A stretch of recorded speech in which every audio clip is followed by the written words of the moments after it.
Hello again, everyone. Edwin Learnard back once again. In this YouTube astrological segment, I'm going to be giving you my Capricorn August 2019 horoscope forecast part 2 of 2.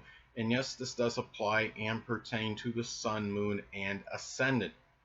Anyway, people, first thing up is as far as August goes, Venus will be in Virgo from the 21st until the 31st. So the ninth house is what will be emphasized and highlighted. So at this time, first off, if you're unattached at this time, Capricorn, you may connect with a Virgo, Sun, Moon, or Ascendant person, or simply one that embodies Virgo characteristics. It could be a foreigner, someone you meet at a religious congregation, college, university. It could be through traveling abroad. This could be something too where you value a lot of punctuality, dependability, reliability, being detail oriented, analysis in matters with in-laws, with grandchildren, um, perhaps in your dealings with foreigners, religious matters. It could even be as far as publishing goes as well. Could also be about manifesting making money through some kind of Virgo publishing. It could be publishing venue. It could be something connected with diet, health, fitness, extrapolating data, some kind of statistical analysis, um, anything that has to do with cleaning or organization, something anyway. And also too, this could also at this time as well. I mean, looking at this, you could also be, it could be about a lot of frugal spending on ninth house matters. That could include in-laws, grandchildren, foreigners, traveling abroad. It could be on publishing. It could even be doing something that might be tied into expanding your horizons. So anyway, next thing up, Mars will be in Leo as far as August goes, from the 1st until the 18th. So the 8th house is what will be emphasized and highlighted. So at this time, well, in some cases, this may manifest in putting a lot of that inexorable type Leo energy into 8th house matters, such as dealing with crisis, transformation, situations, perhaps with a sexual partner, an intimate relationship you may be in. Could also be having this could be very loud, demonstrative, boisterous arguments, perhaps with people you may be in it, someone you're in an intimate or sexual relationship with, a shared resources situation with. And also to be careful at this time too, Capricorn, you're looking at Mars and Leo energy during the summer month, this period especially happening. Could be about increased dehydration levels. Mars, of course, the fiery planet in Leo, it being a fire sign. This could be increased dehydration levels. It could indicate a surf fight and really of heat at this time and you're dealing with. So if you're be very careful if you're doing something 8th house related, that you're not expending too much energy or overexerting yourself. If it's for somebody you're in a deeper sexual relationship with, or dealing with a crisis situation, something connected with shared resources, such as maybe a joint business you may have with somebody, this could be just be very prudent and careful at this time as far as that goes. And at this time as well, this could be about also, again, going back to the boisterous, angry arguments. It could be over with 8th house people, such as maybe astrologers or people that are tax examiners, people that are in insurance. So those are some ways that this may manifest. And if you're unattached at this time, Capricorn, you may connect with a Leo, Sun, Moon, or Ascendant person, or simply one that embodies Leo traits. It could be for a sexual liaison, and being the 8th house, it could be for a deep connection as well. So anyway, next thing up, Mars will be in Virgo as far as August goes, from the 18th until the 31st. So the ninth house is what will be emphasized and highlighted. So at this time, well, in some cases, if you're unattached at this time, Capricorn, you may connect with a Virgo, Sun, Moon, or Ascendant person, or simply one that embodies Virgo characteristics. It could be with a sexual liaison, could be with a foreigner, someone you meet through traveling abroad, somebody involved in publishing, person that might figure prominently in you expanding horizons, or a person you may meet through some college, university.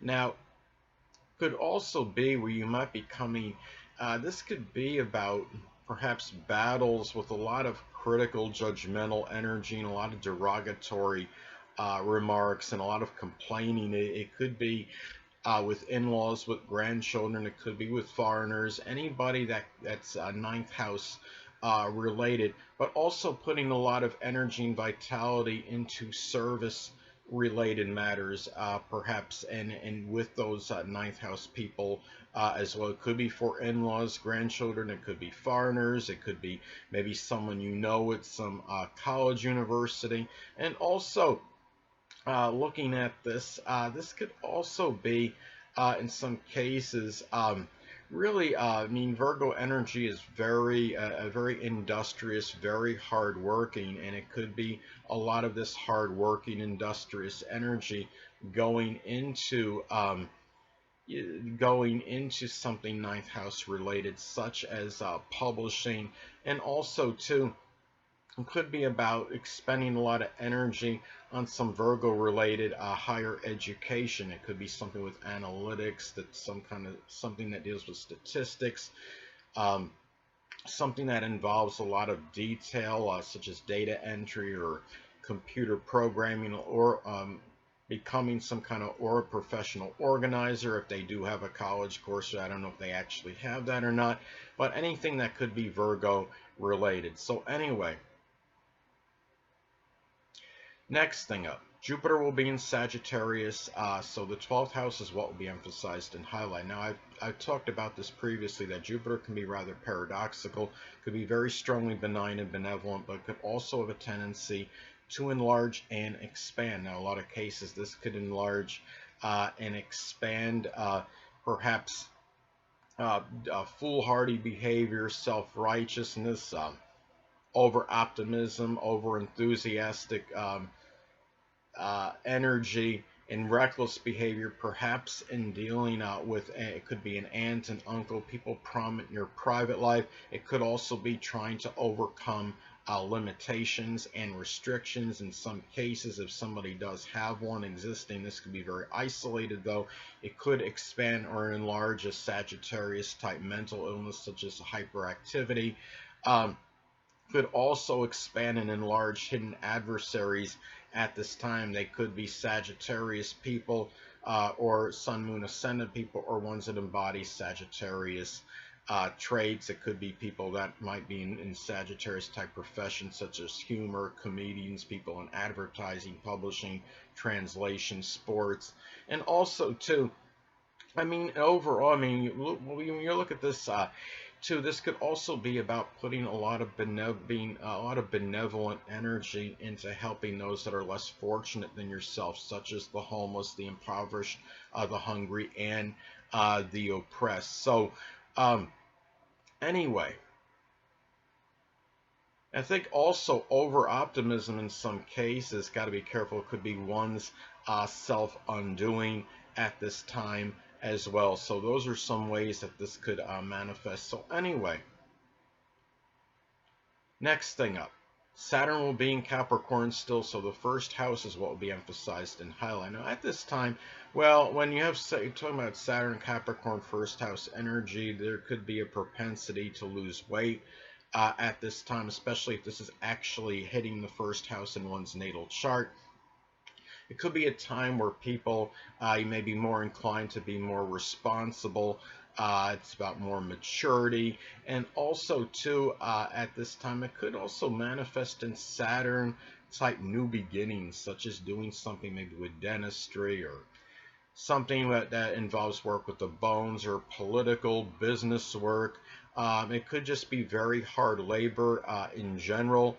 This could be something too, another way this may manifest is that you might even appear to be more serious, if that's possible, more so than usual at this time. And there could also be limitations, restrictions with the vitality, the physical energy, and also in physical, just it could be where you might have some kind of Saturn type or Capricorn related It could be a physical illness at this time or debilitation. It could be issues that you might have to deal with the bones, the knees, the hamstrings, or the joints at this time. Hold on a moment, people.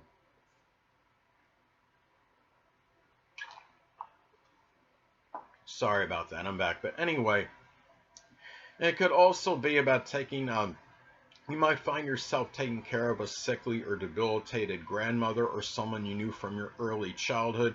It could be something Capricorn related, such as something with the knees, the bones, the joints, the hamstrings, and maybe making you feel somewhat despondent and melancholy at this time.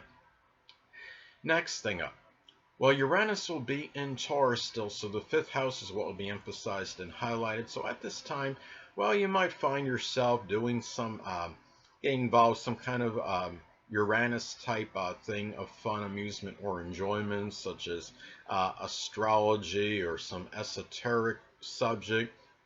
It could be aerospace, astronomy, um, maybe even innovation, computers, electronics, anything that could be Uranus related. It could be something you do with a lot of persistence and something you strongly value, since we're talking about Taurus energy.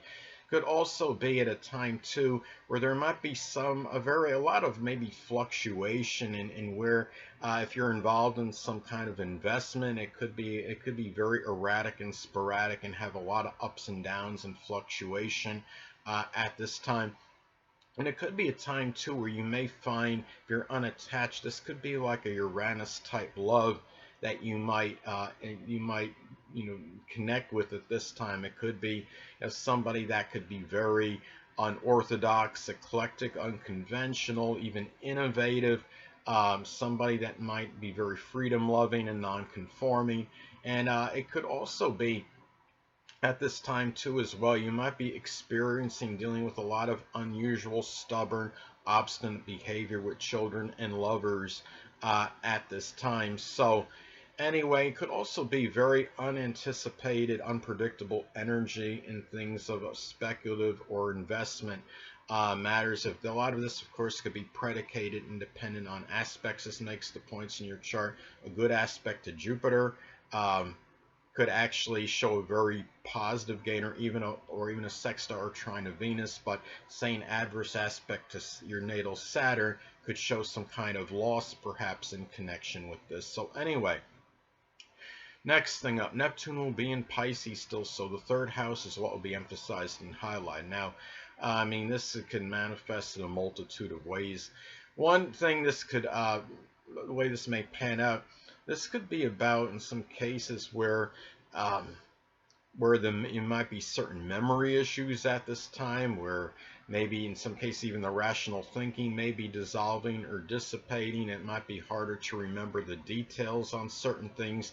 It could be dealing with maybe confounding issues, maybe with your vehicle, because vehicles, I mean, when you're driving, of course, there's short journeys and involved, and maybe a lot of confounding and confusing short journeys you may be taking at this time as well. But it could also manifest in communicating about Neptune subjects. It could be matters with the metaphysical, which includes astrology, poetry, dancing, photography, things connected with perhaps in addition to that, maybe spirituality, anything that could be Neptune related, fantasy, fiction, things you may fantasize about, anything that could be, again, could be Neptune related at this time. And also too, when you're talking about Neptune energy, it could be somewhat lethargic, and really at this time you might feel more like daydreaming and fantasizing regarding third house matters as opposed to actually doing them.